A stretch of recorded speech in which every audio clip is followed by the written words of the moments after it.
Yo, Thought Warriors. What is up? Our Learn is on. It is I, Van Lathan Jr. And it's me, Rachel Lindsay. Rachel, you want to maybe stop eating your food so we can get through the podcast, please? I'm sorry that I'm just trying to squeeze in my first meal of the day. Your inability to schedule your life isn't anybody's fault here on this podcast. I want to let you know that. You know, you're right. You're right. It's facts. What are your takeaways from the Summit of the Sexes, Summit? Rachel? Let's get right into it. Oh, man. Well, I hope everybody enjoyed the summit. It was a long time coming. Takeaways. I had a fun time, but I wish we could have had more time.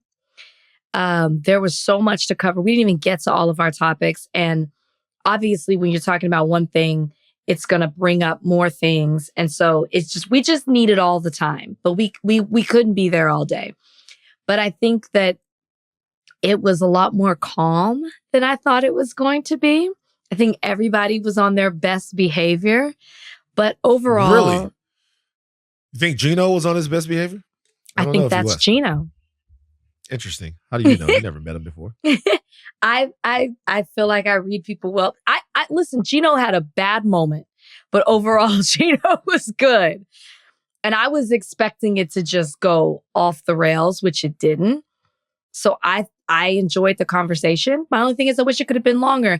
And I have had a couple of people hit me up because they've just seen social media clips and say, hey, you guys didn't address LGBTQ plus issues, which if you watch the whole episode, we do at the end, and we hope to do more of these. But overall, for the first Summit of the Sexes, it was a success. You? Yeah. It was good. I understand the criticism. I think the Summit of the Sexes was intended to be a conversation between Black men and Black women about Black men and Black women relationships. I don't think that we promised anything different than that.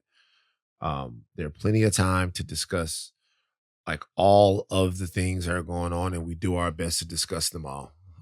That's what I would say. There was a specific conversation that was being had on stage with the Summit of the Sexes. I thought it was good. I thought it was a good conversation. I never really thought that it would be that it would go off the rails, because I don't think that my friends, the guys that I brought up there, I don't think they're angry with Black women.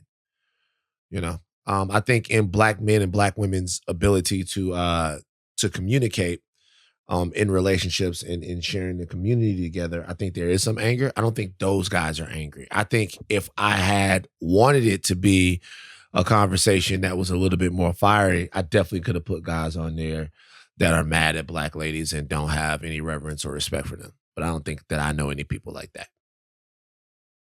I'm sure we both know people on both sides that are like that, but not any of my close friends. 0%. Close friends, sure, close Yeah. friends. I wasn't expecting there to be anger. I think I just thought somebody might say something that might be triggering to someone, and then somebody's going to, respond out of emotion. That's what I think I was expecting more. And I think other people were too. I've had people write me and said, oh, I thought it was going to be more spicy than that. And the thing was, it was a conversation. And I'm proud that we were able to bring a conversation in the way that we did. It wasn't supposed to be, if people want that, we could do that. But I also just don't think that's who we are necessarily as a podcast. We have disagreements, we bring them to the table, and we discuss them. And I think that the summit was a reflection of that. Did you learn anything? No. Yeah. Were you expecting to? Well, I think I learned stuff. I think I learned, number one, I learned not to care about any of this stuff this much, because, and I think that's an important lesson. Not to care about when I say not to care, I don't mean not to care about the Black community or the way Black men treat Black women, or the way Black people treat one another, or anything like that in these interpersonal and sexual and emotional relationships. I don't think that I mean that. I don't think that I mean that at all. I think I learned and I have been learning not to care as much about people's individual perceptions on dating, Black men and any of that stuff, because it really is, for the most part, based on people's feelings. There's not a lot of actual data that goes into this. There's not a canvassing of things. We rarely talk about the foundational issues of white supremacy or the economic challenges that have made some of this stuff the reality that it is, the social engineering that's been done by the country itself, or any of that stuff that drives a wedge between us. And so in lieu of having those conversations, which everyone would have to get much, much deeper into all of this to be able to do, the rest of it is just people talking about like how much they've been hurt and how much they're willing to take. And that's on both sides. When I say that, I mean, when a lot of times when brothers are talking about this stuff, they're really talking about how insulted they feel at some of the things that they see, or how belittled they feel. And even all of that stuff, it's based upon an idea of themselves that they've been socialized to believe is true. It's an idea of manhood, an idea of masculinity that they've been socialized to believe is real, for very cosmetic purposes oftentimes.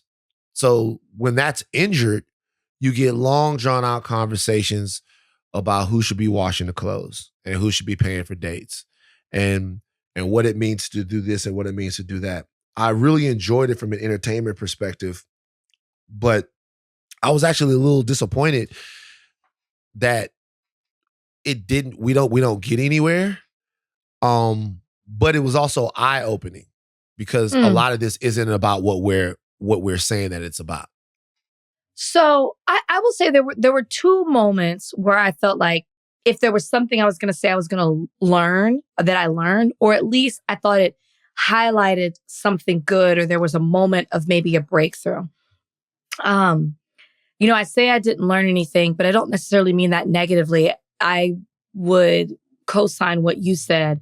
I believe everybody's relationship is different. Everybody brings different experiences into their relationship. And so it's really between those two people to figure out how they want to navigate it based on what they've been through, based on what their morals, values are, all of that. Generational trauma, everything.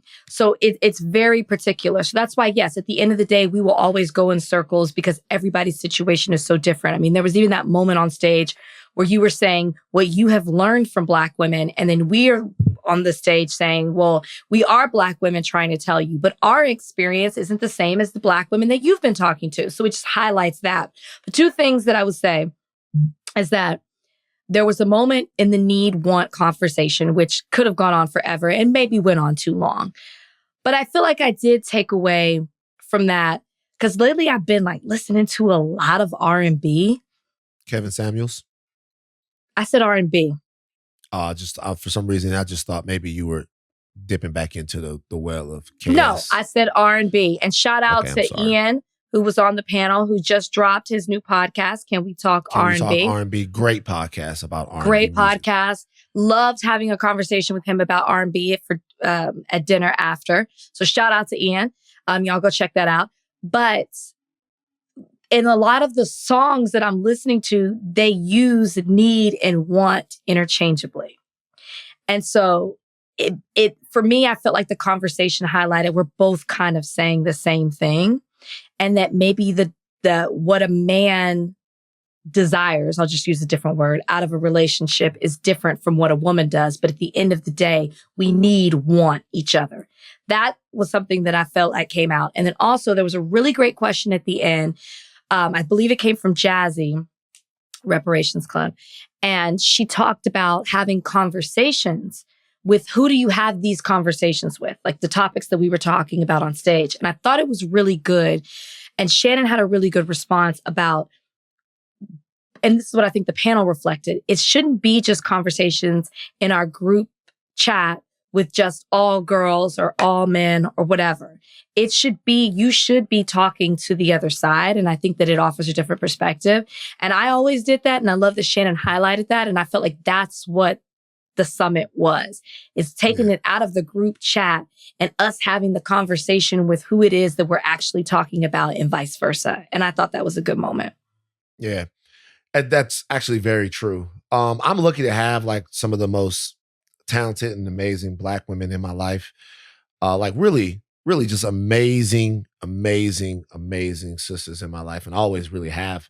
If not, I'd probably be a lot more Saji than I already am. A little Sajini.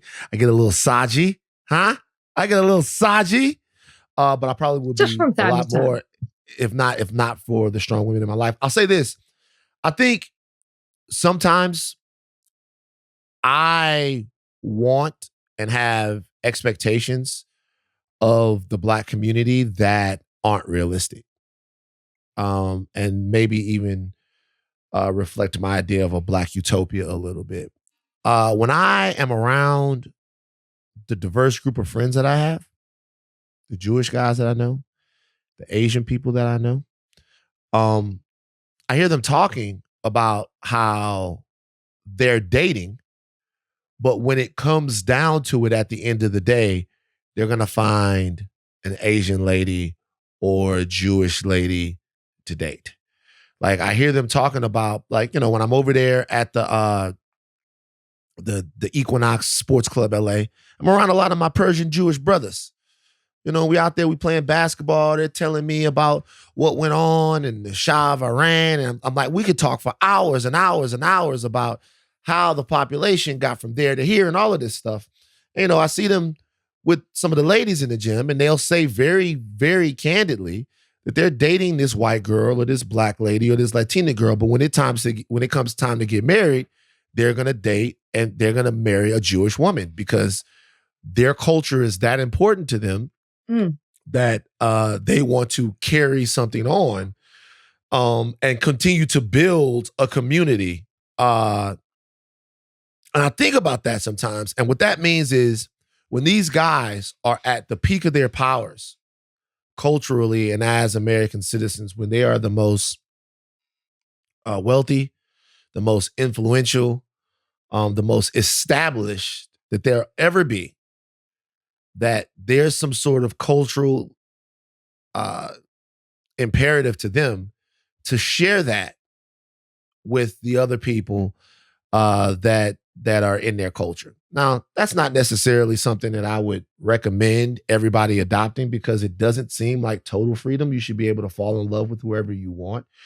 But to put your culture and to put the future of your culture and the health of your culture on that type of pedestal where you're attacking it with intent and you're being very serious about it, is sometimes the thing that I want for Black America. I want us to care about, and it comes from obviously this is my perspective, but I want us to care about these serious threats to us and the serious health of what we are, the health of what our culture is.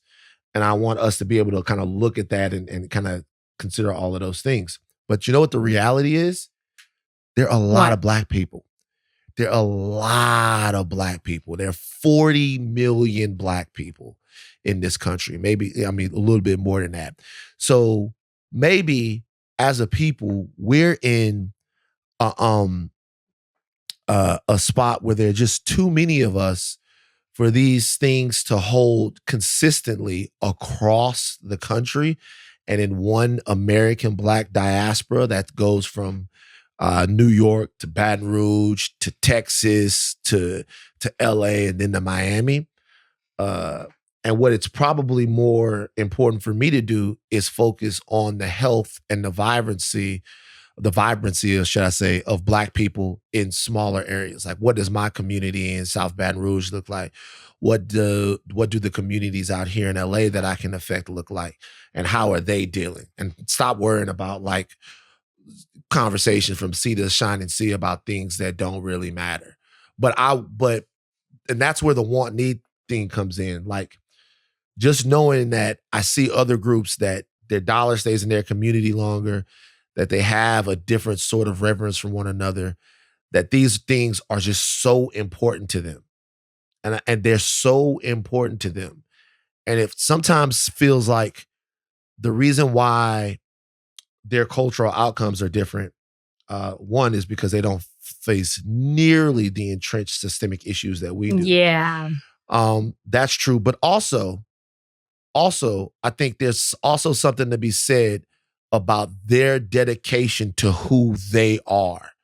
And not just when something goes wrong, and not just when something is bad, but their dedication to maintaining an understood identity and a consistent one over a long period of time. I think that what I have to do is stop putting the cart before the horse and start helping in building that identity in smaller pockets so where I can really reach young Black men and women, so that we can dig ourselves out of some of the things that we've been put in, you know? So I think that, I think not just the summit, but like a lot of it. Like sometimes I think I'm trying to do too much, and I'm trying to think about too much, and I'm taking on too much, and that's kind of why I tie myself up in knots and I talk myself in circles, because like there is nothing. Like if all the feelings on the stage were valid, there's no way you can't convince anybody. You just got to hear them out. And I don't know if that was the point. And I don't know if the point was to convince. I think the point was to have a conversation. Yeah. I'm not good at that. Let people play the rest out in the comments. Yeah. Did you read a lot of the comments? Did you read it? I saw some of them. Were you shocked? Was there anything shocking in there? Was there anybody going crazy? Not from what I saw. I mean, it was the typical, exactly what I expected. Did you see something different? Nope. People liked it. People liked the summit. People liked it. They wanted to hear more. You know, I already said people were like, oh, you didn't cover everything. Absolutely impossible to do. But, you know, some people were like, oh, the player proof crew was representing. Some people were like, I'm down with the ladies. Y'all got swacked out. Please. Y'all got swacked out. I mean, y'all weren't expecting. Really, to be honest with you, y'all what probably got. Oh, okay. Here we go. Yo, I mean, look. Y'all weren't expecting Ian and Gino to bring all of their Negro charm. I think Ian had that little flip in his hair, and sometimes when that little flip is in that nigga's hair, you know, like that little, he got the little, the little Killmonger thing. Sometimes when that little salt and pepper Killmonger thing comes out, people kind of lose themselves a little bit. Ian wore leather pants to the summit of the sexes. It was at least 100 degrees in LA that day. Totally unserious. See what I'm talking about? Do you see what I'm talking about? Gino had on a suit. I was like, guys, it's hot. Yeah. I came out there, I had a t-shirt and some Laker shorts or something like that. Gino and Ian, they came dressed to some of the sexes, man. Like it was Sunday church day. That's the type of shit Ian wear to church, man. They did. Leather pants for really Jesus. Did. But I enjoyed Ian, who I had already met, at Gino. I really did. So I feel like the actual length of the summit was Sweet Booty's fault. The link? Is that what you said? The length. Like Sweet Booty was like trying to hurry me up. Sweet Booty, jump on real quick. Are you talking about me? Yeah.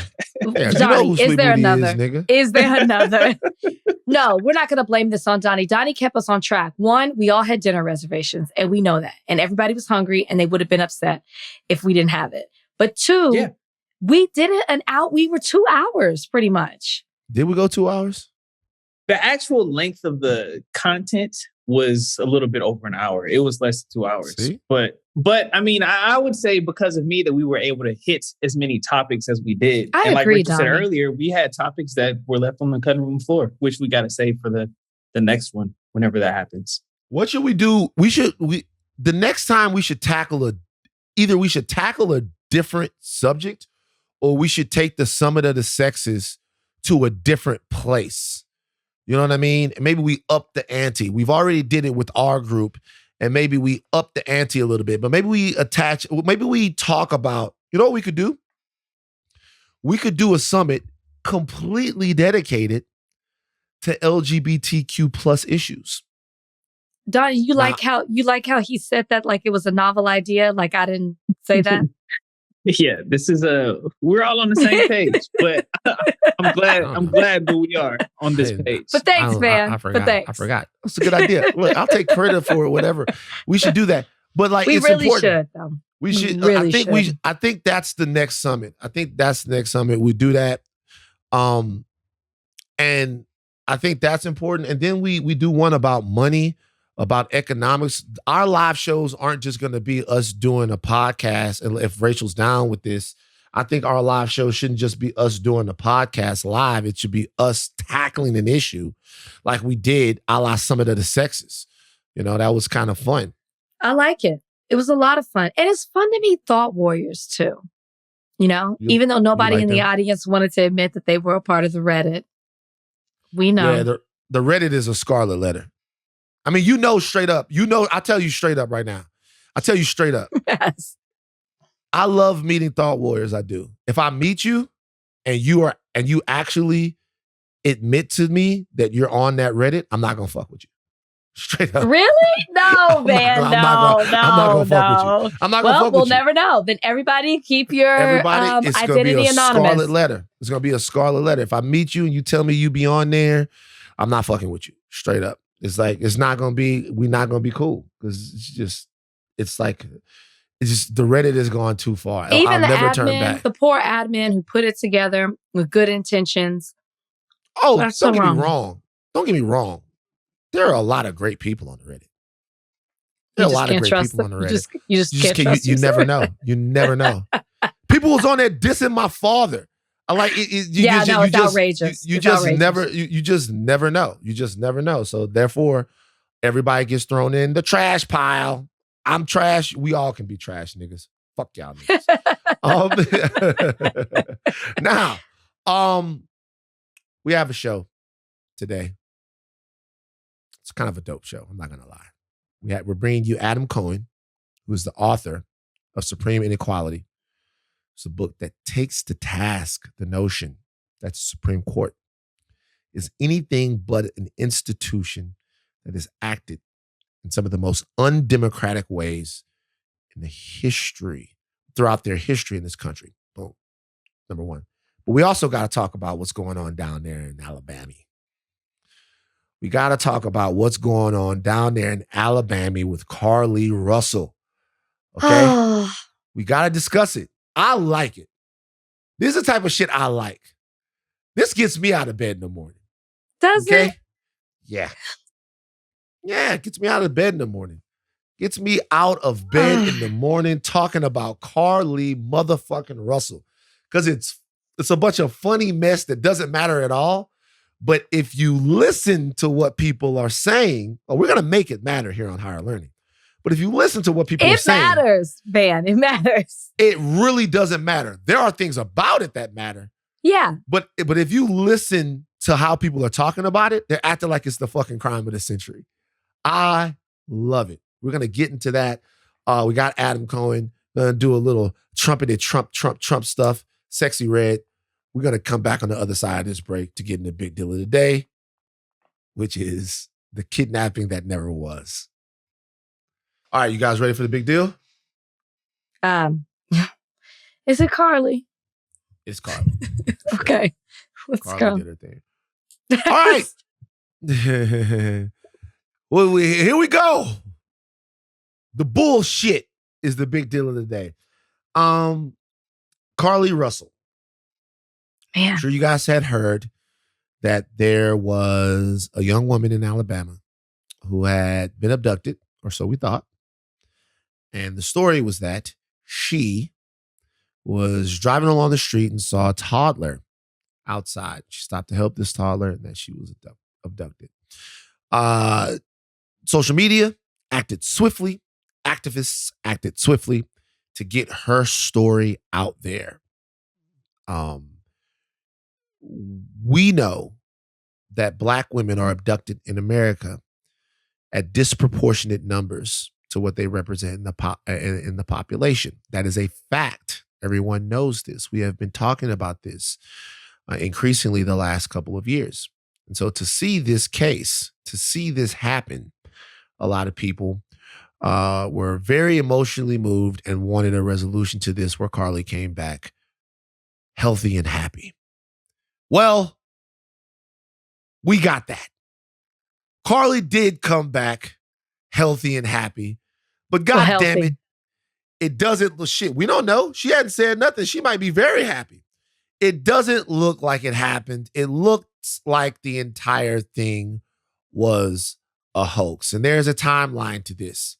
Well, first I should say, Rachel, before we get into the timeline, what? Rachel, what did you think when you first heard Carlee was missing? And what do you think about this entire thing now that it's pretty clear that she made all this fucking shit up? Okay.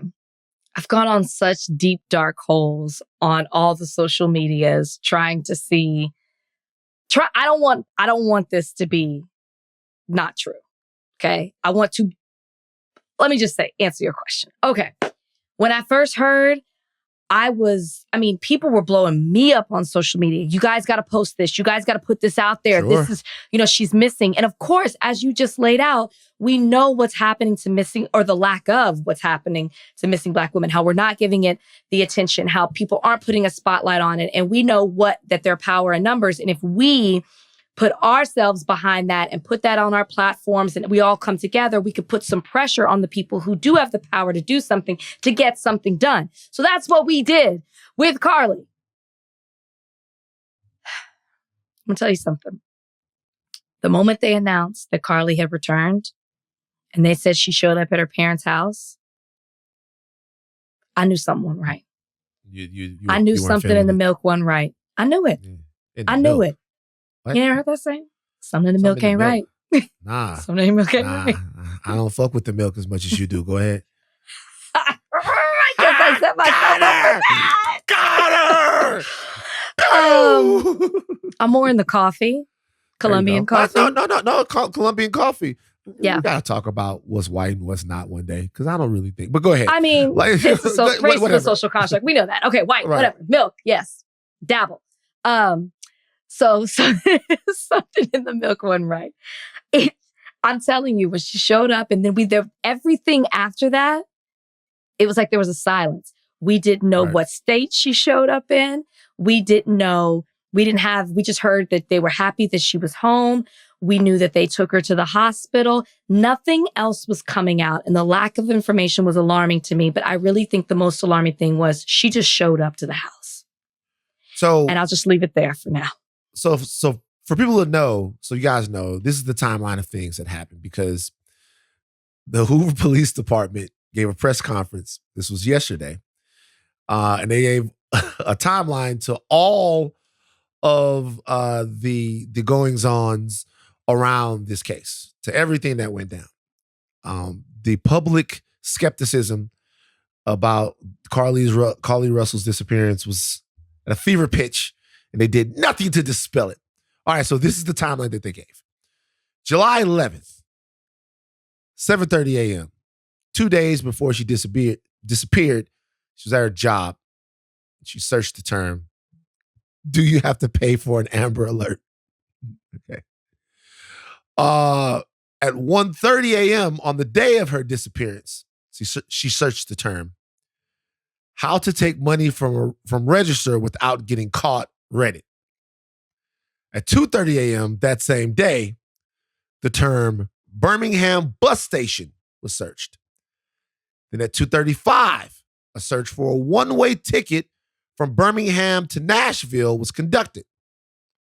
At 12:10 p.m. later on, she did a search for the movie Taken. Now, she left the Woodhouse Spa at the Summit where she worked at 8:20. Surveillance showed that Russell concealed a dark-colored bathrobe, a roll of toilet paper, and other items belonging to the business prior to her departure.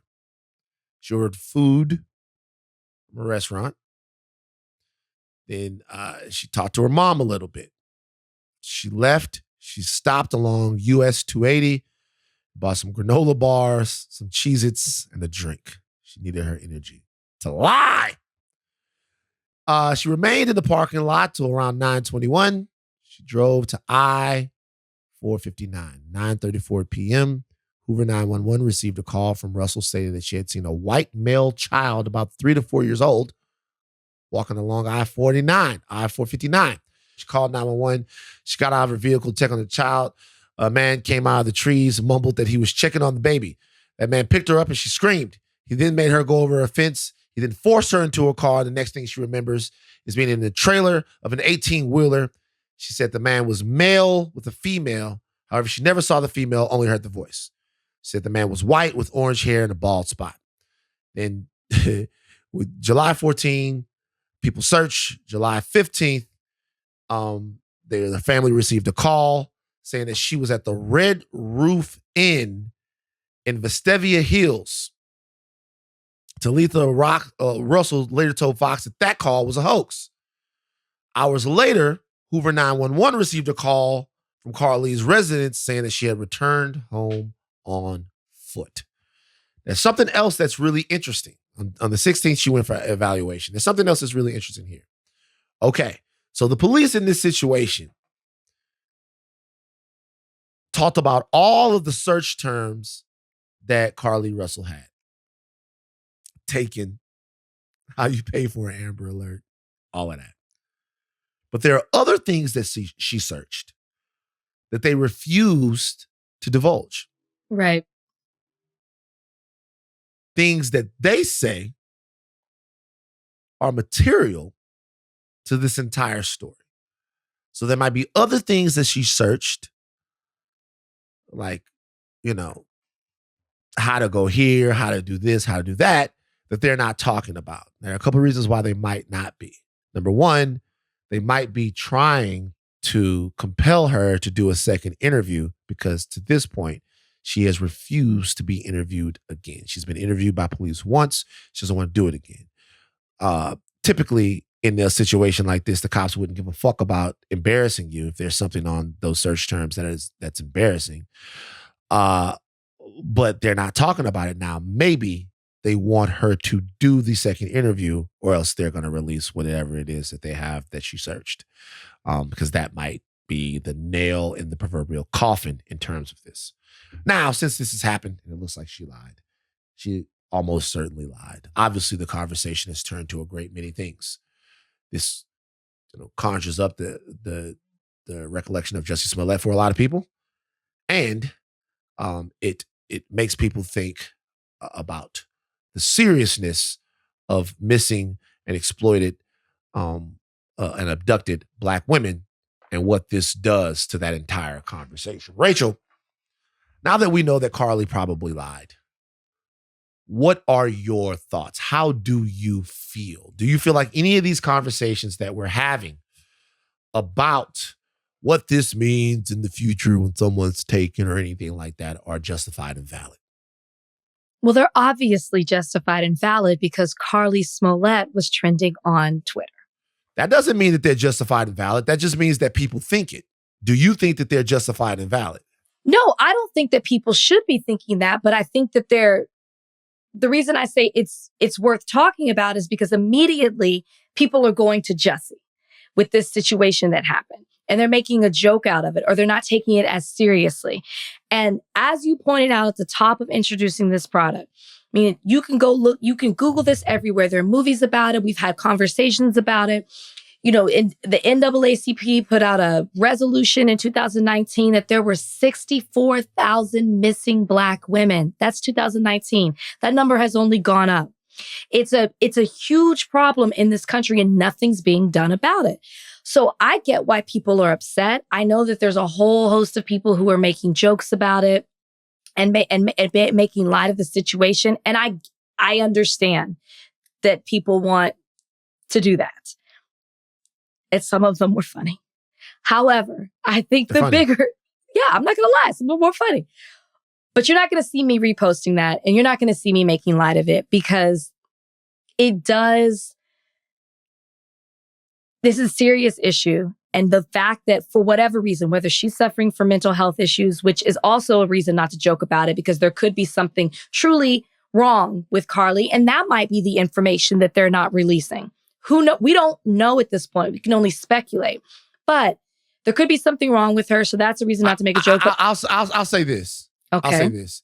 There could be something wrong with her, but and I know that people are saying that, but the fact that this seems to be so premeditated, the fact that this seems to be so well researched, and it was not well researched. It was it wasn't premeditated in the best way. This is sloppy. I'm not talking about how it was premeditated. I'm talking about the fact, and I applaud her for this. All right, shout out to Carlee. Man thinks it's funny.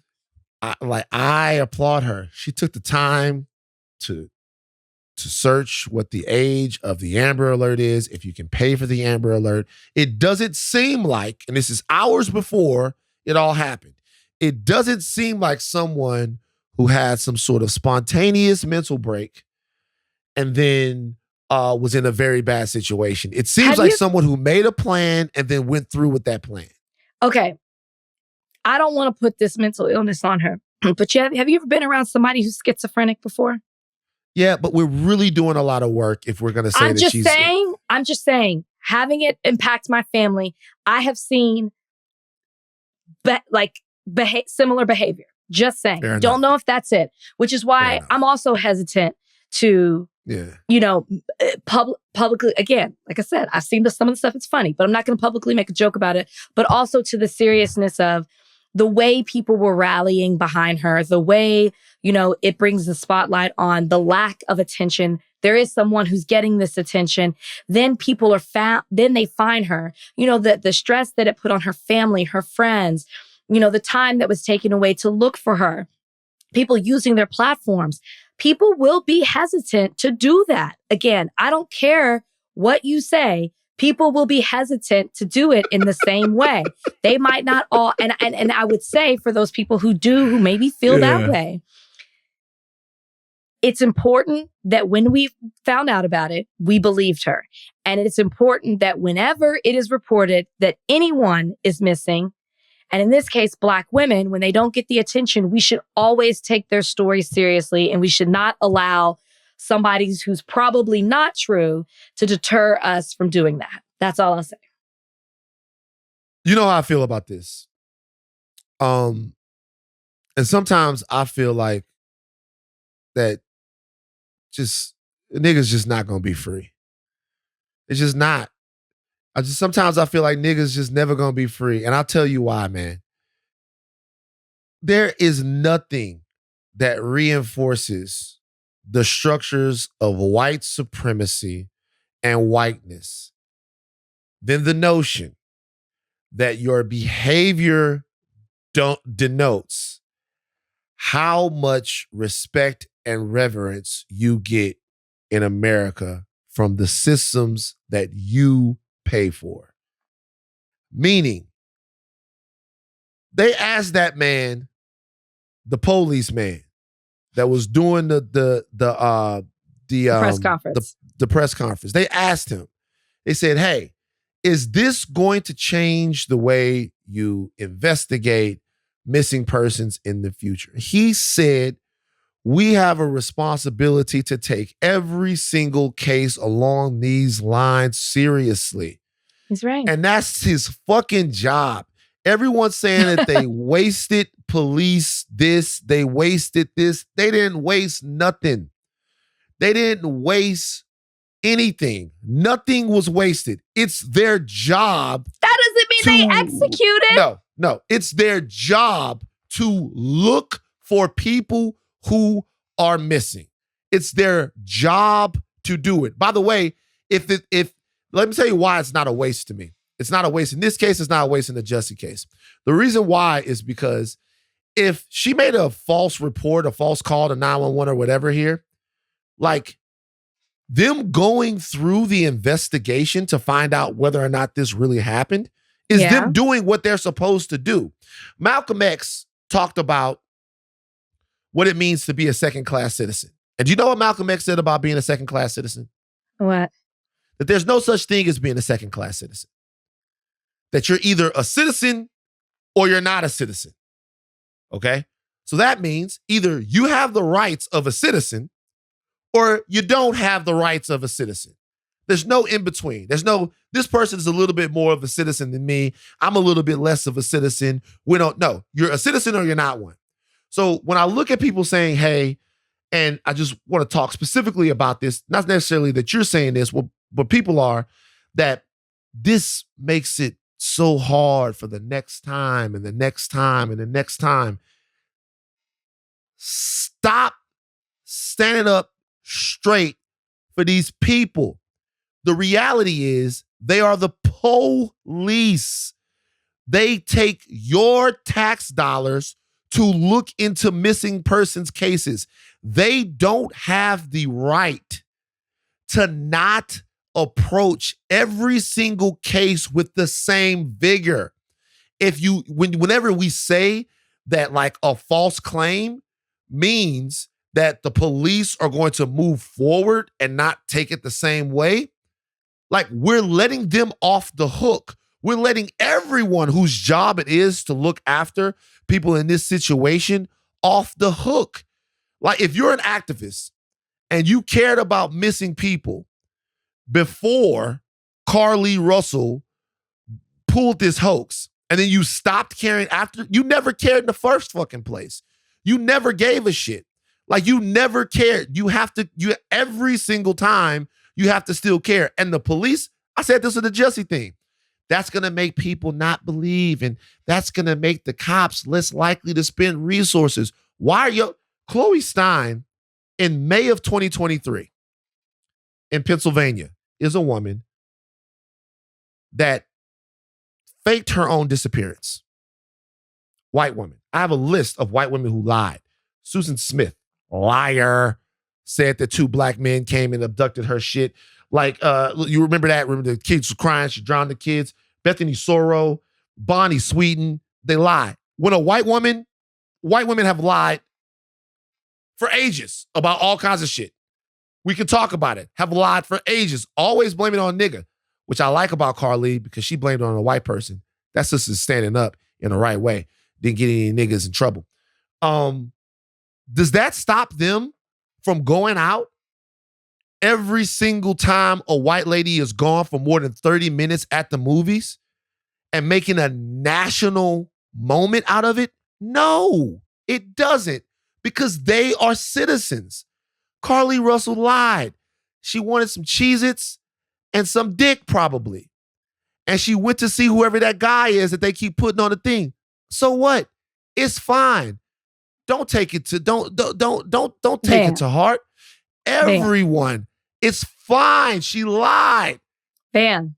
It's fine. The reason we talk about the epidemic of Black missing women in this country is because the people who are supposed to be doing their job aren't when it comes to looking for missing Black women. So what? So what I'm saying is you do this you sure gave a lot of credit to police officers in what you just said. No, I didn't. Yes, you said police officers, it's their job. They take tax dollars to look for missing women. Right. Okay. They don't do it when it comes to Black women. Statistics so what does that show. Mean? So what I'm saying is the reason, I don't know what the Hoover Police Department will do the next time a Black woman is reported missing, God forbid, in their town, city, whatever it may be. I don't know. But what I'm saying is that the reason people are saying, oh, it might deter people is that there's the police department. Yes, they have specific duties and responsibilities, but these are human beings who might let their emotions get to them and they might second guess it. You're over here talking about what police officers should do. Police officers are not supposed to beat the shit out of Black and brown people, yet they do. There are bad officers in every single police department. So you can't sit here and say that they're not going to be like, well, you just don't know. And that's where people are coming from. But in my opinion, you're arguing against yourself, and I'll tell you why. What I'm talking about is being free, right? And what that means is I can wear a hoodie if I want, okay? That means I can pass a counterfeit bill at a store without being killed for it. That means that there's nothing that I can do that then makes it okay for a police officer or an agent of the state to shirk their constitutional duty because I'm a citizen just like everybody else. That means it don't matter how I act if I'm not posing a threat, or if I'm not posing a threat to a cop, they can't kill me. If I'm not doing something criminal, the cop can't put me in jail. It doesn't matter how they perceive me. It doesn't matter if the cops think that somebody could be lying about something. Their job is to investigate it. And to me, the reason why I say you're arguing against yourself is because you're saying at the same time, cops don't have the right to kill us. But then by saying that the way we act with police, like influences what they do, is giving cops the right to kill us. Saying when did I say that? Listen, what you're saying is, what you said, listen, what you said was this. You said, cops are not supposed to do this. Cops are not supposed to do that. Cops are not supposed to do this. I agree. I agree that they're not, right? And the reason why they're not supposed to do that is because there's a set of rules and standards that precludes them from doing that. Right. That has nothing to do with you. It has nothing to do with how you act. What you're supposed to do in this country, if you are a free citizen, a full citizen of this country, right?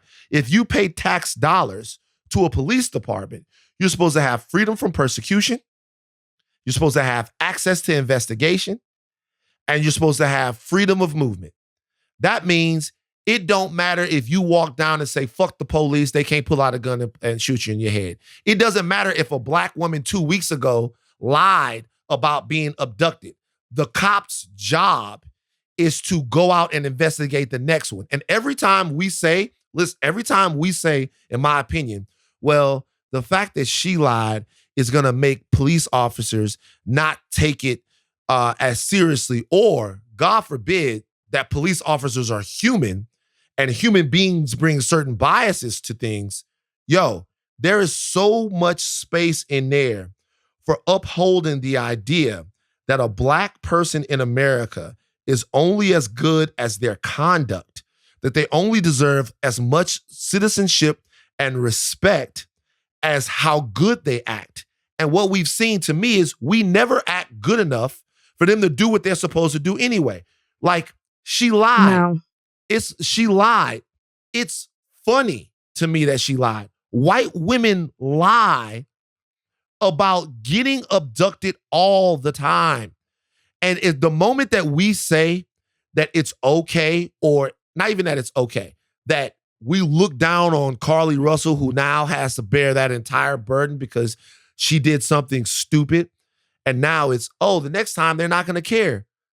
We're not asking for them to care. It's their job to care. But they don't all the time. And that's the only thing I'm saying.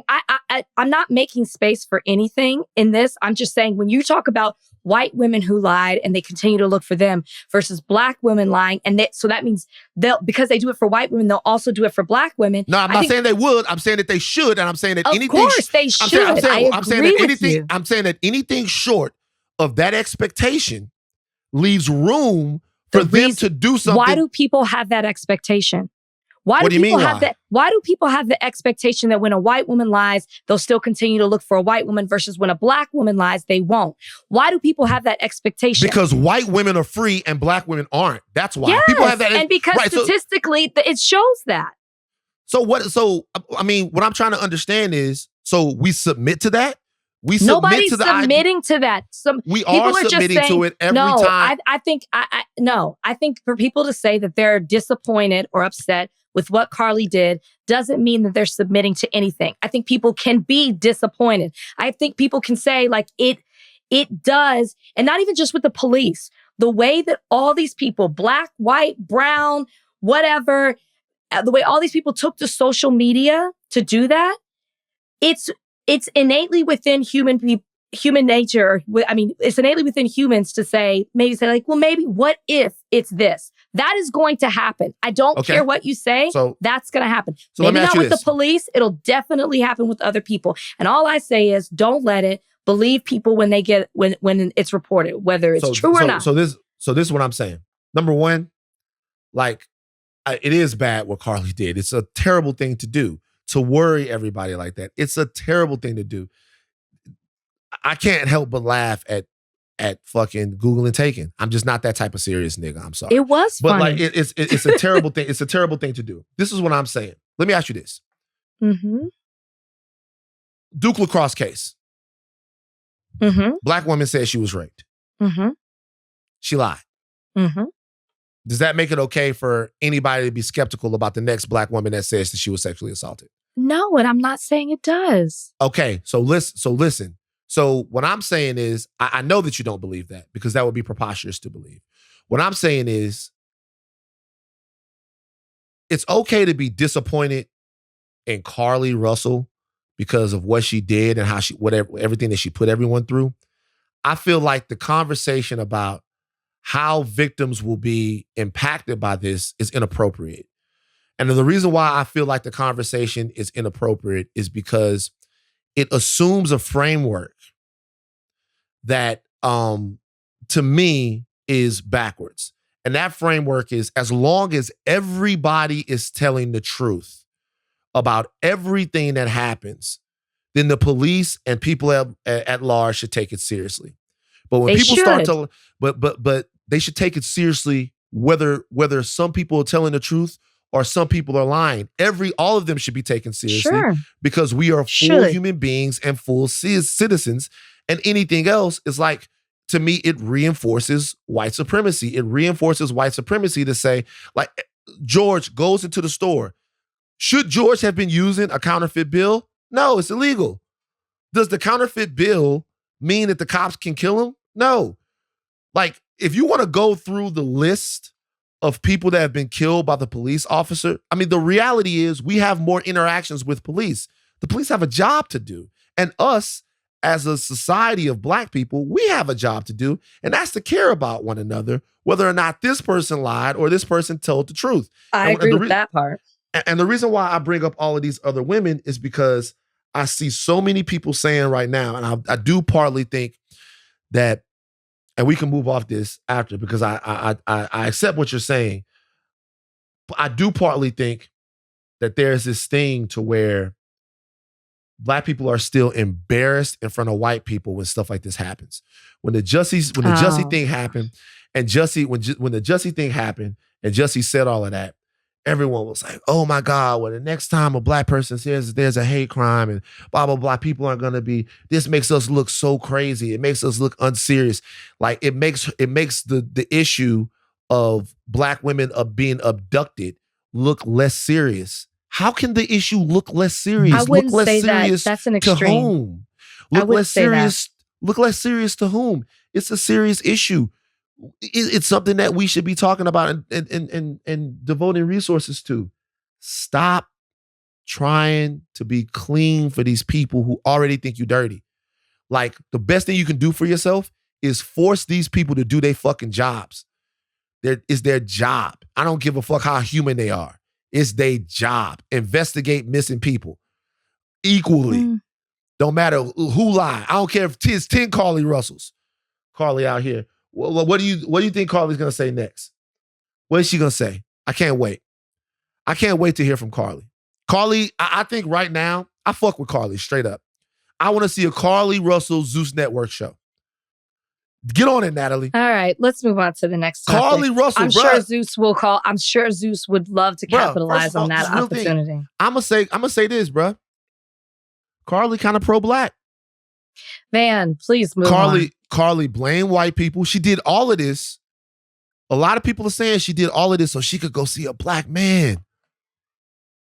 Think about what she put America through for a black man. That's what a lot of brothers, some of them are sexist. That's what a lot of brothers are asking for. Okay. Go get yourself a Carlee then. Nah, man. Not you, just in general. Jason Aldean, did you see this? Try that in a small town. It's Jason not funny. Aldean, yes. It is funny. Is it funny too? So you just on a roll. This is funny to you? I mean, Jason Aldean just basically made a whole song saying, "I'm gonna kill y'all niggas." Like, basically. Let me tell you something. The whole song. There have been two people that I have refused to interview when I worked at Extra. One was Mel Gibson, and two was Jason Aldean. because they wouldn't allow me to ask specific questions about his blackface. And you can intro the topic, but Jason Aldean, if you know anything about him, country music singer, has a history of controversy, and one of them being blackface, one of them continuously wearing a Confederate flag during performances, his wife making the children wear hiding from Biden shirts, among other things. They're anti-vaxxers. He's been a big Trump supporter after the insurrection and has even put out thoughts about election fraud. The man is a menace. And to say more than that, he's a racist. But all of that precedes what he did with this recent song. So he did a song called Try That in a Small Town. And the song is basically about, you big city slicker motherfuckers with your BLM riots, and your LGBTQ, your drag shows, all your coconut milk drinking, quinoa motherfucking sucking. This is America.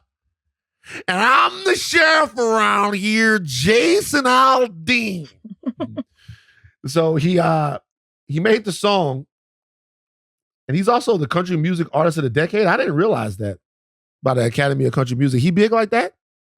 He's big, yeah. And his whole thing is, this image is his image. He performed this song, which he says is about small towns coming together to protect their culture. He performed it in front of the Maury County Courthouse in Columbia, Tennessee. This is the site of the 1946 Columbia race riot and the 1927 mob lynching of an 18-year-old Black teenager named Henry Choate. So this is the place that Jason Aldean decided to do this song, which is essentially a warning, a cultural warning to everyone, not to do some of the things you see in these big cities and small towns. People have said it's a dog whistle. Others labeling it pro-lynching. He talks about having a gun that his granddaddy gave him for, something happening in the future in the song. He's like, look, it's Jason Aldean, bruh. He's fucking ready. Aldean said there's not a single lyric in the song that references race or points to it, and there isn't a single video clip that isn't real news footage. And while I can try and respect others to have their own interpretation of a song with music, this one goes too far. In 2015, obviously he dressed up like Lil Wayne, wearing blackface makeup and a wig with dreadlocks, like you said. What do you do here? It's something that happened. Like, I look at stuff like this and I go, okay, well, there's some country music singers that are racist. To me, the more important thing about this is not necessarily Jason Aldean in this song. It's how the rest of the country music community will accept or not accept this. It seems to me they have an opportunity to make a statement here about what they deem appropriate in country music. It's not... Country artists have called out Jason Aldean before for things that he's done. It's been mainly, from everything I've seen, country women in country music. I did not know he was the artist of the decade, which is shocking. But a lot of people are supporting this because they're just saying this is just good old country music, and he represents, the towns that I grew up in. You guys, Columbia, Tennessee is like 50 miles south of Nashville, which is where Jason Aldean is. He passed up a bunch of small towns with county courthouses on his way to Columbia, Tennessee. He knew exactly what he was doing by going to a site that between 1927 and 1933 lynched multiple young Black men at that courthouse, throwing their bodies over the courthouse, hanging them from that. Jason Aldean goes up to this courthouse and hangs a United States flag, throws a flag over where those young men were lynched. This man knows exactly what he's doing. You ask, what do you do? You got Trump saying this is a fabulous song, DeSantis saying this is a fabulous song. I don't know. They like it. Oh, yeah. They're buddies. You know what I think? This is what I want. I want somebody to I want a response. See, this is what I asked for from hip hop. In hip hop, the body count for black people is very high. We kill a lot of niggas in hip hop. We kill more niggas in hip hop songs than country music could ever dream of. No, it's facts. It's just a fact. So I want that. I want a song called Try That in My Hood. I love it. I'm calling on one of you rappers out there. Try That in My Hood. Parody the Jason Aldean song. See, this is why I really should be, because I would have been jumped on this already if I was one of these guys. What's holding you back? Let's do it.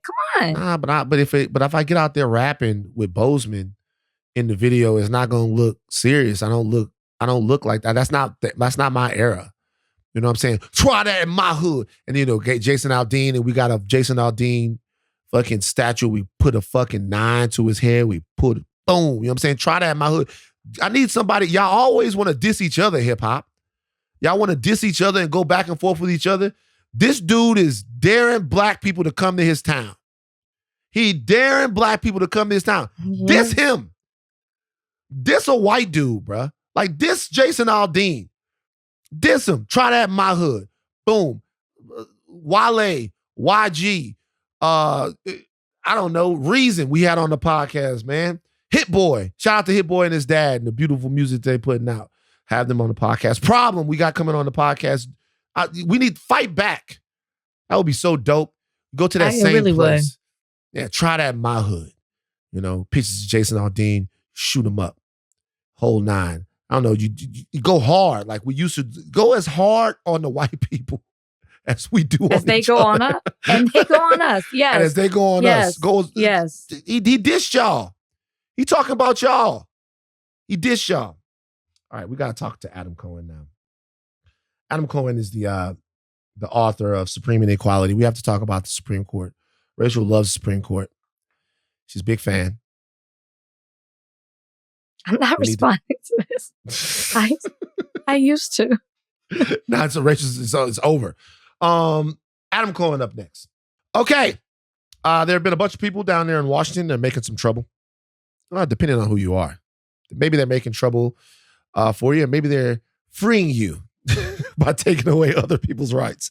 Those people are known as the Supreme Court. Now, you might think that the Supreme Court has a specific problem with their political leanings. Now, there is a man that has written a book that would tell you no, that the court has some issues that go back at least 1 or 2 generations, maybe further. That man's name is Adam Cohen. He is a journalist, author, lawyer, former senior writer for Time Magazine, assistant editorial page editor at the New York Times. Jesus, Adam, you got a lot of stuff going on here. Served as special policy advisor to New York State Governor Andrew Cuomo. Served in the mayor's office. I'm not going through your entire bio here because you've done too much stuff. It makes me feel weird about myself. He's the author of 5 books, the most recent book, Supreme Inequality, Supreme Court's 50-year battle for a more unjust America. Adam, thank you for joining us on Higher Learning. I'm going to get right into my first question. The Supreme Court's 50-year battle for a more unjust America. A lot of people will be shocked at that title because people look at the Supreme Court as an entity that has granted fundamental American rights, that has been the moral sword in so many of the cases that have been ballyhooed throughout its history. Why is the Supreme Court an entity that has battled for a more unjust America? Tell people. So that's a great place to start. So I think probably you came to all this with the same inclinations I did from what we learned in school, right? That the Supreme Court is the force that stands up for the little guy, right? It's the part of our government that makes sure that everything is fair. And when they taught us that in school, they tended to talk about things like Brown versus Board of Education and integrating the segregated schools in the South and Miranda warnings, you have the right to remain silent and all that. Now, there was some of that, but what we don't learn is that that was a very short period of time. It was basically from 1954, when Brown was decided, until Nixon turned the court over and made it very conservative in the early 1970s. If you look before that period, well, I mean, what was the court doing, let's say, during slavery? They were upholding slavery. They were ordering that slaves be returned to their masters. When Dred Scott sued to try to get his freedom, they threw that out. So like we know that during the early times, the court was not on the side of, what's fair and right and on the side of the little guy, certainly not on the side of Black folks. And then after Nixon takes over the court, there's been this series of rulings from the 70s through now that have really been all about helping the powerful, helping the rich. And, we've all heard of some of these cases like Citizens United, right? Where the court said that corporations can spend money to win elections, that they're essentially people, and on and on and on. So that's the court in general. And we had this little period where they did some good stuff, but now we're in this whole new period, 6-3 conservative majority, and they are kind of going crazy, as you said in your intro. I practice law, and the way that you were taught about the Supreme Court, just as you said, it's almost mind blowing when you really read into it and you dig into your book of how they're really not as supreme as we were taught that they were. And in reading your book, I mean, even it's interesting too, because we're at a time now where we're seeing people be revisionist and wanting to rewrite history or keep certain things out of the history books or just get rid of books in general. But it's interesting because since 1953, it seems like they have been trying to, or I guess since the Warren Court started, they have been trying to take away everything that court did. And this has been in motion for a while. Can you talk about that? And how did we not see it when it was so obvious? I mean, even Justice Warren warned the government about this, that this was going to happen, yet it happened and we allowed it.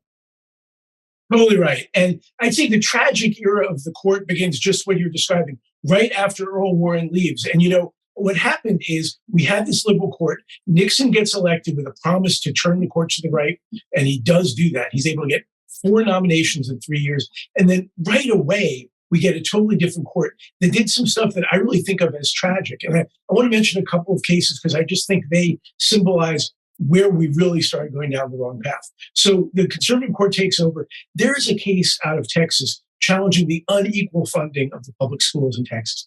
The funding was so unequal. There were wealthy districts that had everything, fancy labs and fancy, everything. And then poor districts right down the street that had, horrible conditions, unsafe conditions. A lawsuit was brought on behalf of the poor school children. It won in the district court. It won in the Court of Appeals. It gets up to the U.S. Supreme Court 5-4. Just because Nixon has taken over the court, they overturn it. So there had been a ruling saying every school district in Texas has to get equal funding. If that had been upheld by the Supreme Court, that would have been the rule everywhere in the United States.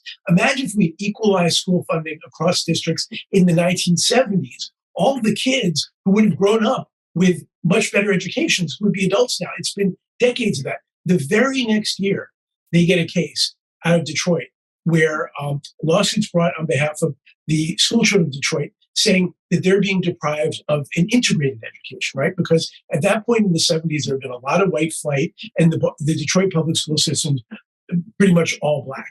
So there's no way to integrate the schools with just the kids in Detroit. So the lawyers brought a very smart claim. They said, you know what? In order to get an integrated education, we need to cross the suburban lines, right? The white kids are now in the suburbs, the Black kids in the city. Let's come up with an intra-district remedy that will bring the kids together from the suburbs and the cities and get everyone educated, an integrated education. If they had done that, they came up with a plan that would have made all the schools about 70% white, 30% Black. Everyone in the Detroit area would have gotten integrated education. The district court ordered that, and there was a plan in place. The Court of Appeals ordered that. The Supreme Court, by the same 5-4 vote, because Nixon packed the court, overturned that. So in 2 years, we're getting school children are not going to get a right to equal funded education, and they're not going to get a right to integrated education. And that was the 70s, and it's just gone on from there. Yeah, you talk about some of the cases very early on in the book, the Lilly Ledbetter case. There's a case that I always struggle to remember the name of. Lilly Ledbetter was... Actually, you know what? Why don't you tell people about the details of that case and what it did to equal pay for women and how Congress actually had to act to to undo what the Supreme Court did. Why don't you tell people a little bit about the Lilly Ledbetter case? Exactly right. And when Congress acted, what you just said, it was the first law actually that President Obama signed into law when he became president, was overturning this case. And I love this case because I hate this case because it's such an awful case, but it shows the way in which the justices will just twist the law to get the result they want. Lilly Ledbetter sued for pay discrimination. She was the only female manager in a tire plant in Alabama where it was extremely hard to be a woman manager, particularly back then. And the stuff she put up with and the threats and the abuse and all that. But she does it. She's really strong and she's a manager. And one day she finds out that all along they've been paying her less than the male managers. And she had no way of knowing that because like most workplaces, they don't tell you what all your, coworkers are making. So you just know what you're making and you assume you're being treated fairly. Big mistake. But anyway, one day she finds out that she's being underpaid, violates the equal pay laws.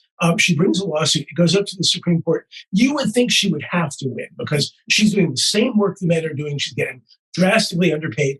They came up with this crazy rule where they said that she had to file her complaint within some very limited period of time. I think it was 45 days of when she was first underpaid. But the thing is, she didn't know when she was being underpaid. She had no clue. How could she? And they know that she did. There's no way she could know. And Justice Ruth Bader Ginsburg wrote a great dissent saying that the court is ignoring the way workplaces work. How would you know to bring a complaint that you're being discriminated against if they don't give you the information you need? So it was outrageous, but it was just clear they just didn't want to give her a right to equal pay. So they came up with this crazy statement that she had to have filed it when it started. No way that she could have done that. Then, as we said, Congress did rectify that. The Lilly Ledbetter Fair Pay Act, President Obama signed it into law. Very unusual, though. I mean, that was great, but it's rare. There was a Democratic Congress at that time, Democratic president. Now we've got a divided Congress and it's not going to overturn anything the Supreme Court does because the Republican House isn't going to do it. So that's a rare example of where the Supreme Court actually got slapped down and people just said, this is crazy what you're doing. But most of the things they're doing, they're getting away with.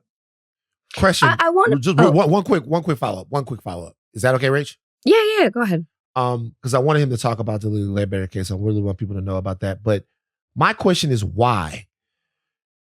The court obviously has this history of ruling against the little guy. And you talk about so many different ways in the book, from contributing to mass incarceration with some of its decisions, to throwing corporate money into politics, to striking down equal pay. Why? Why does the court consistently make these decisions that seem undemocratic and not in the interests of the average working American? It's a great question. And there's so much wrapped up in that with, psychology and how do people, think about what's fair and right in the world. I mean, one thing I'll say is if you look at who's in the conservative majority, one thing we've learned in recent weeks and months is they hang out with a lot of billionaires, right? They hang out with a lot of billionaires who pay their bills. They go to really fancy retreats. They go to, places we can't even imagine, fancy fishing trips in Alaska that who knows what's going on. They go for free. A lot of them have just aligned themselves with the wealthy and the powerful. And yeah, I mean, you would think, when does fairness kick in? When does the sense of like, we got Lilly Ledbetter is this great woman who's like really working hard and she's doing her best and she's doing a great job and she's being underpaid. Why don't you care? But, for the most part, they don't. And, in the book, I talk about how there's some feminist scholars who early on were writing that, it's great that we now have a woman on the court. This is what Sandra Day O'Connor joined.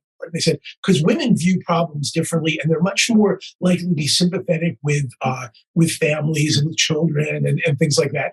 I was always skeptical because I certainly have known there are a lot of very right-wing, not very nice women as well as men. So Sandra Day O'Connor gets on the court and very quickly, she writes one of the meanest rulings the court has ever handed down.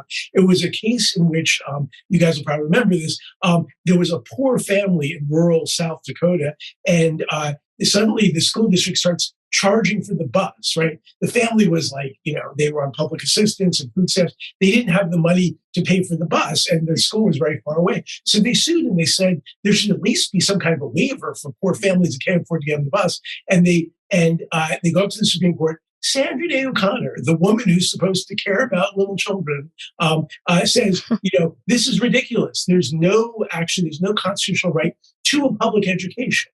States just have decided to do that. You have no right to it. If there's no right to a public education, how could you possibly claim you have a right to a free bus ride there? So, like, when you read that, you just think, what is wrong with this woman? Like, it's this small child that's trying to get to school, and no compunction about just slapping him down. So, I don't know. I mean, I think there's a little bit of strand of meanness in some place as well.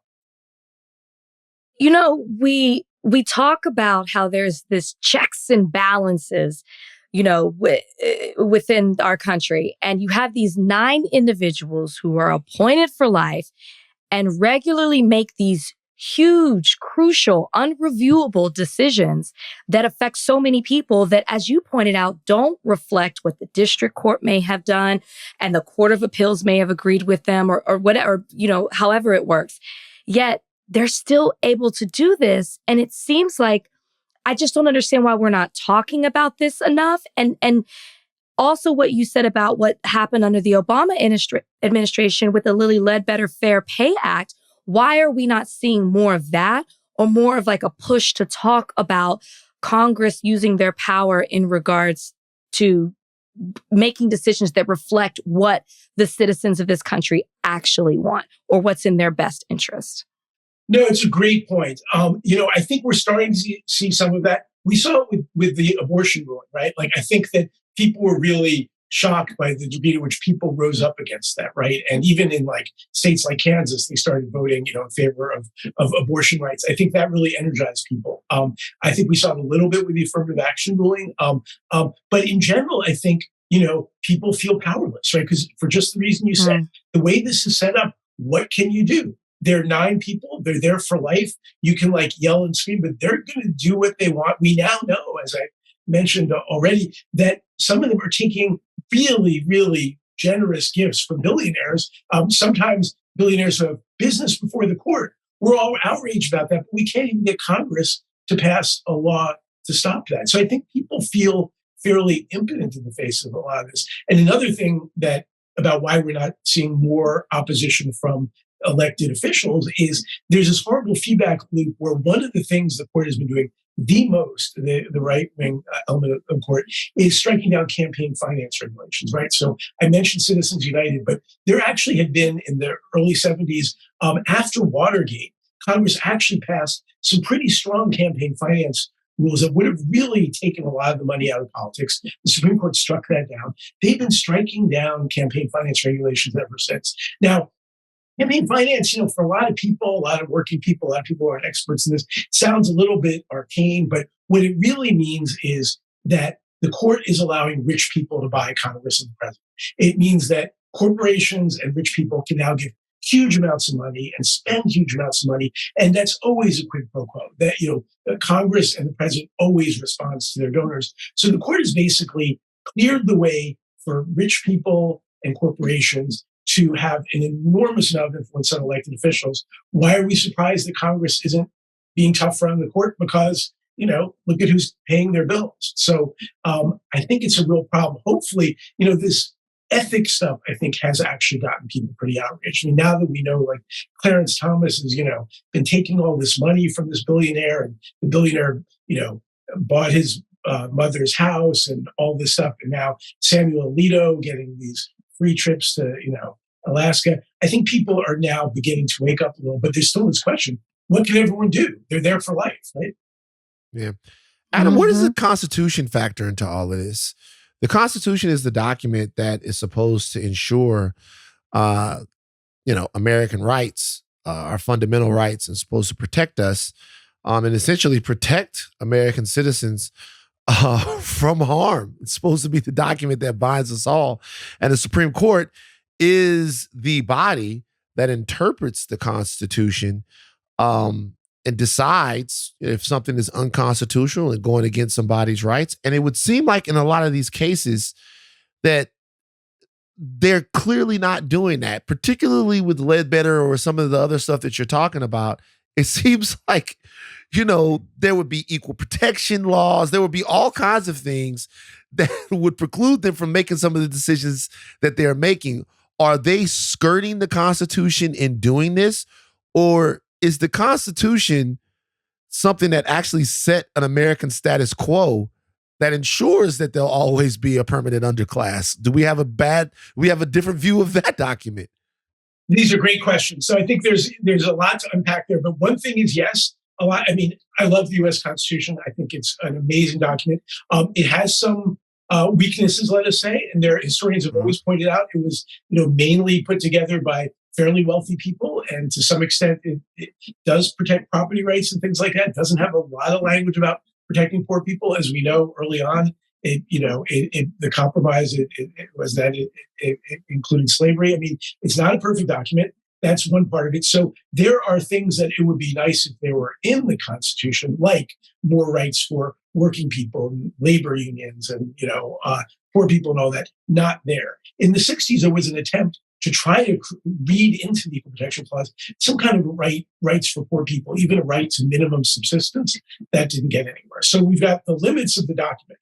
The second thing, though, is that this court is very good at using the Constitution in the way it wants to. So when you look at the recent affirmative action rulings, they use the 14th Amendment to say Harvard and University of North Carolina couldn't have affirmative action. Well, we all know that the 14th Amendment was enacted to help newly freed Blacks. So that's how it got in the Constitution, but that's not how they're using it. Similarly, the First Amendment, which could be an incredibly powerful amendment for the rights of ordinary people to speak and all that, they have turned that into the amendment that they use to strike down all these campaign finance laws.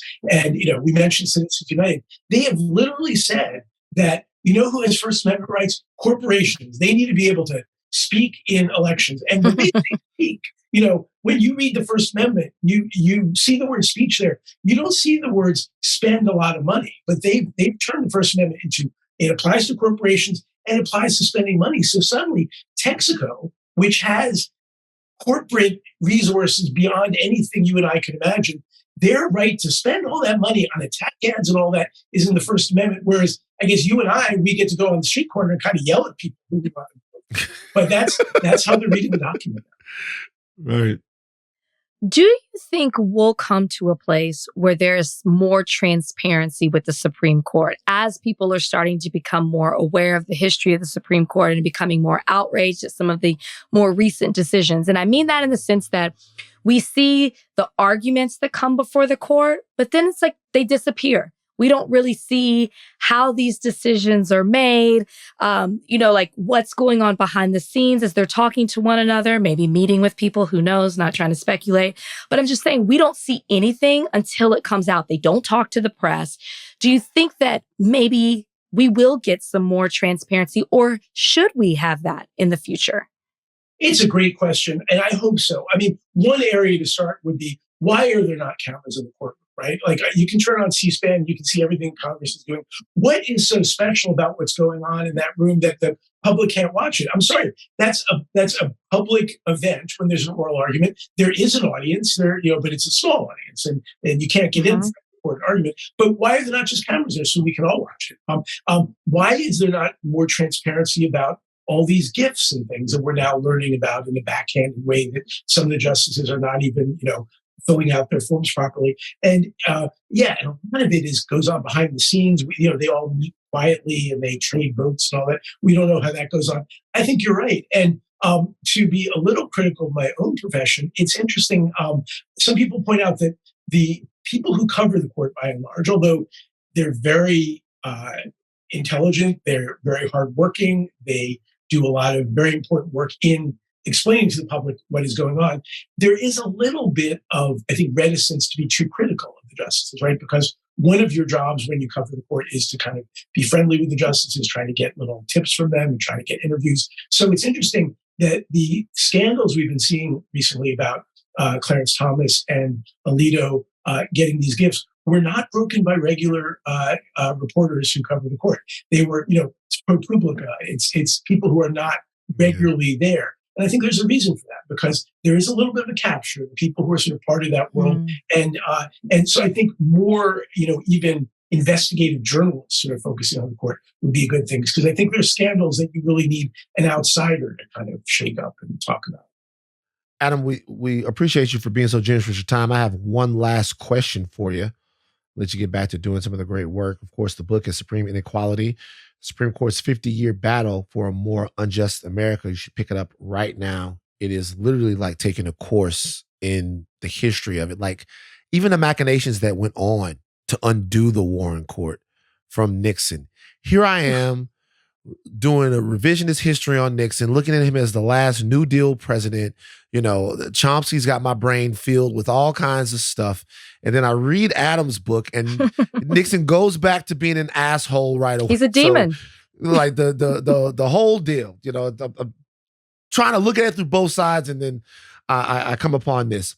What's the answer here is my question. Are term limits for Supreme Court justices the answer? Is in better, more enforceable ethics standards the answer? More stringent ethics standards, should I say?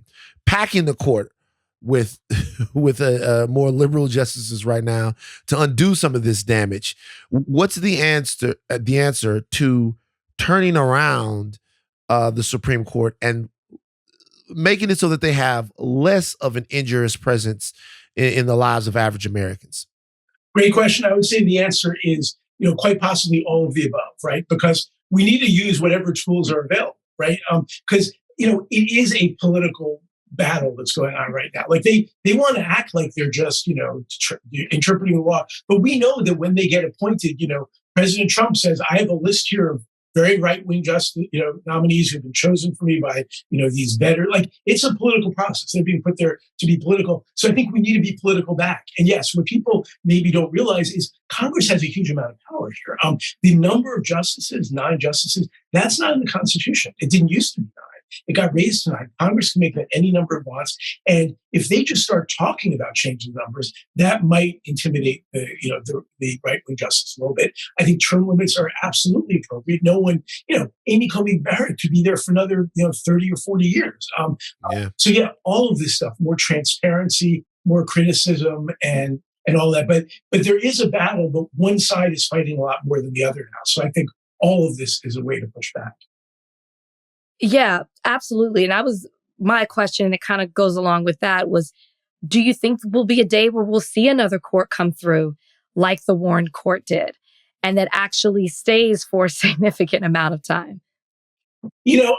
I'm always a little bit of an optimist. I mean, maybe that's dumb, but I do think the pendulum's swing. The truth is, the Democrats could take the presidency again, in a couple of years. They could take it after that. Eventually, the Democrats may start getting some nominations. And, 6-3 sounds terrible, but, Nixon got 4 nominations in 3 years. It's not impossible that, in a few years, if everything cuts right, that maybe we'll once again get a liberal majority. So I'm choosing to be optimistic. So we have to play dirty. We have to force someone to resign. That's what he did. He forced people out. Yeah, no, I know. That's what we have to do. Well, let's say win elections anyway. Win elections. That's very important. Adam Cohen. The book is Supreme Inequality, Supreme Court's 50-year battle for a more unjust America. Man, thank you so much for joining us on Higher Learning. Very eye-opening stuff. What else you got out there for us to read, man? Plug something else. Oh, boy. That's a tough one. I don't know. I'm writing a book now that's just so unrelated to this, and I'm not talking about it yet. But it's a law book, but it's like from a different era, and it's really interesting, but it's sort of not like political at all. So my mind is weird, kind of written in the 1880s. But sorry about that. All right. Well, we'll keep up with you. Okay. We'll keep our eyes on you. Everybody, run out and get the book right now. Thank you so much for joining us on Higher Learning. You guys were amazing. Thank you so much. All right, that was good. That's a good interview. That was a great interview. And I'm thankful that you introduced me to that book. Everybody needs to go read that book. It's amazing. And he was great. I can't wait to see what he's writing next. Isn't this why, just to revisit this one more time, isn't this why we need to judge on the Supreme Court? My dad is a good man. He's a good man. Yes, we do. We do. I would love to read some of his dissents. Ephesians chapter 1. No, he often puts like music lyrics in his stuff. You like lying. He'll call me, I swear. Or he says it like in his like not a sentencing, but just like when maybe it is a sentencing. Oh, whoa. That's not appropriate, man. Your dad can't be reading off Marvin Gaye lyrics. No, Marvin Gaye lyrics. Hold on. It's like I sentenced you no, it's to not 50 like years in federal prison. And like Marvin Gaye once said, mercy, mercy me. Things ain't what they used to be. It's not a sentencing. But from time to time, he'll call me and he'll be like, what's that Beyonce song? I swear. Say, bro. Like, wait a minute, bro. Daddy, the judge wilding, man. He puts on that robe. All that listen. He would be great on the Supreme Court because they got these district judges doing all the work. The caseload is heavy. And then they up here picking and choosing which cases they listen to, and then they listen to them and then do whatever, their donors want them to do. Advance my father to the court. Let's start that position. Somebody put it on change.org. Biden, put him on the court. I'm probably the issue now. I'm going to be the issue. They're going to be like, in 2018, your daughter said this. That's funny. That's funny when your dad is being interviewed for the court and is not really talking about him, his stellar Marvin Gaye, Beyonce judicial record. It's more about you and things that you've said and done. It's exactly what would happen. Are you aware of two ladies named Trixie and Ronnie?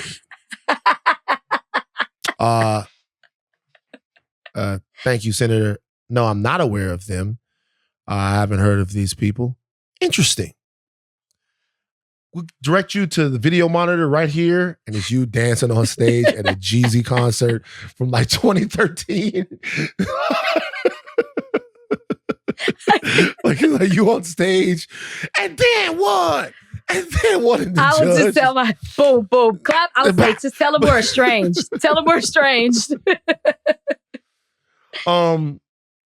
Speaking of, no, this ain't me. So if this is what you're segueing into, this ain't me. Don't you dare. Sexyy Red. Sexyy Red, 25 years old. She made an appearance at a high school. Are you familiar with Sexyy Red? How could I not be? Donnie, sweet booty. Are you familiar with Sexyy Red? Yeah, just vaguely though. Whatever, Donnie.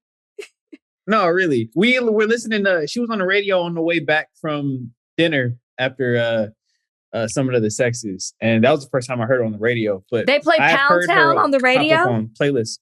Yeah, it was on the radio, LA radio. What do they say instead of my coochie pink and my booty hole brown? I think they just like bleeped that out. Like it was just blank space. Just you fill in the blank. So, Sexyy Red made the song Pound Town. She has Pound Town. She has Pound Town Spring Break Edition. Pound Town was a hit. Yeah, she has different eras of Pound Town. Okay. I'm looking at this one guy. It says black women are embarrassing themselves. Why would anyone want to marry? It's like these niggas on the internet are crazy. Ben Shapiro did a whole thing about Pound Town. It says, this song has 16.9 million views and I'm disturbed. It's Pound Town is the name of the song. And Sexyy Red is with NLE Chopper. I'm looking at Sexyy Red is with Suki Hana. She's been doing her thing. So look, she went to a high school is the thing. You guys have heard the song Pound Town, like Pound Town, my pussy pink, my booty hole brown. That's funny. It's a very direct lyric. She went to a high school in St. Louis. It's on Twitter. And while she did not perform Pound Town at this high school, a lot of people still think it was inappropriate for her to be at the high school because of the lyrics of the song that she's famous for. Sexyy Red says that she did not perform the song. She showed up to do some charity work for the school's prom. She said, y'all do know I went there to give the boys money for their haircuts and girls bundles for prom week. Because I remember when I needed help with my prom stuff. So she needed help with her prom stuff. So she wanted to help them get right. So she went there. She did not perform Pound Town, but a lot of people were saying, hey, this song is too overtly sexually explicit for her to be there in front of the kids.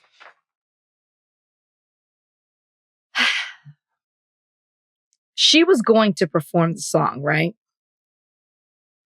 I don't because the think video so. shows there being a full DJ with a mic. She had a mic. Yes. And she walks into the gym and they mob her. So it's my understanding she planned to perform. What would it have been Pound Town? I don't know. I'm not familiar with her other music other than what does she say? There's another viral song that's on TikTok. Something about you like my voice, like how it sounds. I don't know. Something about a song. I don't know. I can't think of it right now. You like Sexyy Red, nigga. Give us some lyrics. No. But my point is the whole thing about she wasn't there to perform. I'm pretty sure she was. There was a full DJ. She was being announced. It got so too crazy. So you're saying Sexyy Red is lying? Well, I don't know why there would have been a DJ if she wasn't there to perform. It could have been a sound system. It's a pep rally. But what I'm saying is maybe there's a DJ just to spin records for the kids. You never know. Donnie, do you have the clip? Can you watch it? Did it look like it might have been her DJ? Her personal DJ? It might have been. And I feel like you might be right, Rachel, because there's an MC that is like yelling at the kids for having ran on the court. And he's like, y'all mess it up. Y'all mess it up. Go back to your seats. Oh, so you're saying this was a surprise performance of... It was definitely a surprise. Okay, so here's the thing. How do we know she was going to do Pound Town, though? Because she has other songs. Okay, yeah. I said that I don't know if she's going to do Pound Town, but I would venture to say all the songs are probably on the same level. I don't know how many songs she has. I said there was another one. I can't think of the lyrics. She has 1,000 Jugs. She's got Born by the River. That's probably that's with Sukihana. So that's probably, there's probably some Pound Town going on there. Yeah. She's also got Female Gucci Mane, but we shouldn't say that we know about all her music from one song. No, but I mean, whatever, fine. Be fair. We don't know all of it. But like I said, I don't know if she was performing Pound Town.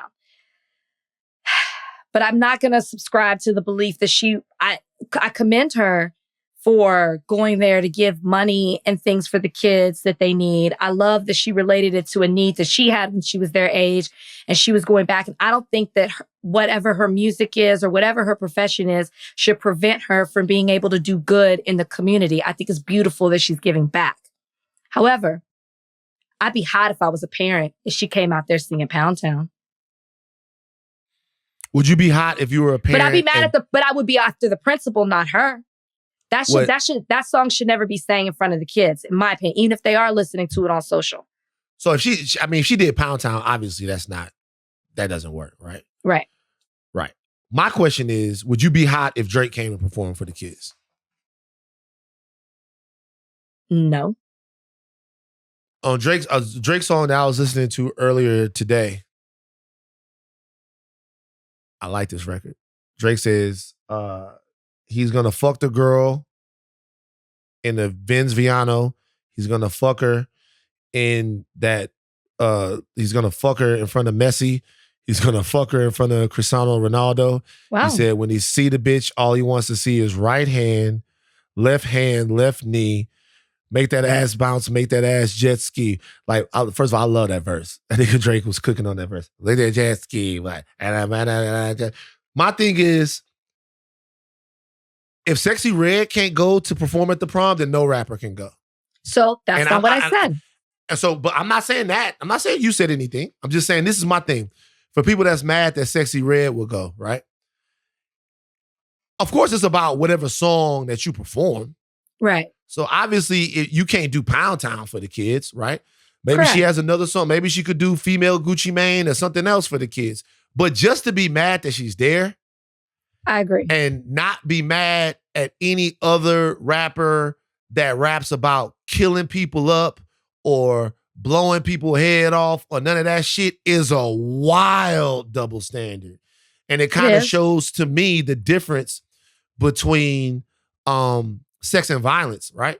Because like I remember when I was at McKinley, this girl had wanted Master P to come. Master P had said that he was coming to the school. Shout out P, by the way. Master P had said that he was coming to the school and she was supposed to interview Master P. I remember she got her hair did and all kinds of stuff like that, right? When she was in school and the day Master P was supposed to come. And then we find out that the principal said Master P can't come to the school. And we were super pissed off. Everybody was mad. And then, you know, my dad was like, son, I know that y'all mad that, you know, Master P is not coming to the school or whatever. But he was like, you know, I let you listen to your music and I heard you listening to your music. And he's like, you was listening to that Master P one time and Master P was cooking crack on the song. Like the crack was bubbling up. He's like, I'm not going to tell you not to listen to the song because, you know, you grown man. I was a senior then. My dad had been calling me a grown man since I was 13 years old. He's like, you're a grown man. You listen to your music. You know, if you know what's going to happen to you if I catch you with anything like that around here. So, but like the school can't have a crack man in the school. Now, I don't think that I would boil Master P down to just being a crack man. I think that Master P has all kinds of things to offer the kids, and I think it's cool for him to go to the school. But what I'm saying is, it can't be not cool for Little Kim to come to the school, but it's cool for Master P to come. And so when I see people saying if she was gonna do Pound Town, that's one thing.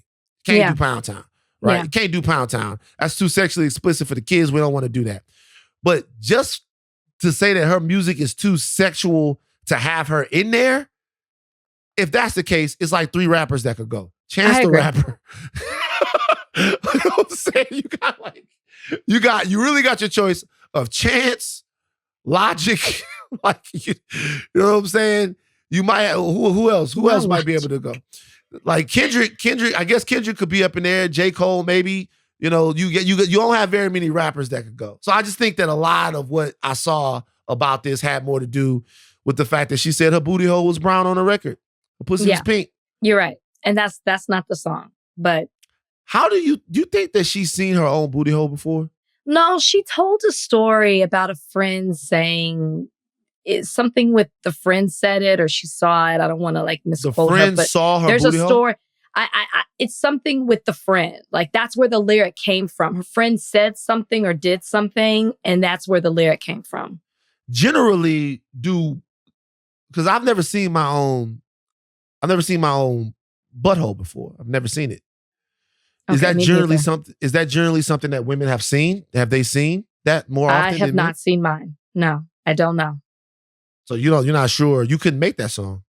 I couldn't make it, but I could sing it. You like that shit. See, I know. See, this is why the judge is not going to be on the Supreme Court. You see what I'm saying?